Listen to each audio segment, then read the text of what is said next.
let's talk a little bit about the results of the readings for these implants and how do we actually quantify implant mobility. So as you know, quantitative percussion diagnostics measures the oscillations, that's overall movement, when it's on the buccal surface.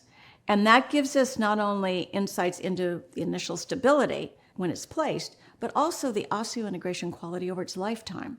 Now, what we found in our studies is that mobility under 51 means a more stable osseointegrated implant.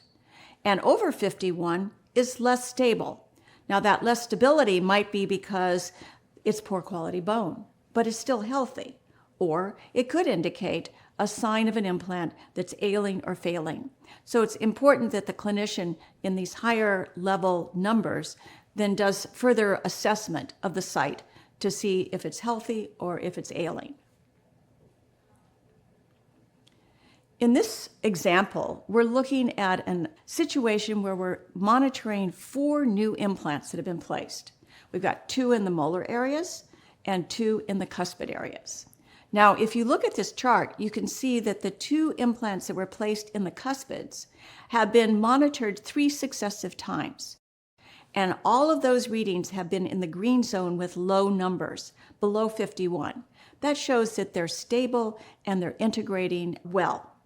Now let's look at the 2 molars. We have 2 different situations here, but the similarity is that they're both in the higher numbers, so it's more in the moderate zone.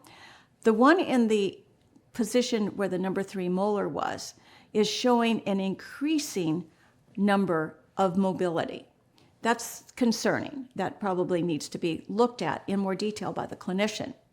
However, on the other side, in the 14 position, that implant also was in weaker bone, but it's stabilizing. You can see how the numbers are starting to be consistent. So that might be a situation where the implant is healthy, but it's just in weaker quality bone. So you can see how following the trend on these implants is really helpful information for the clinician and for the patient.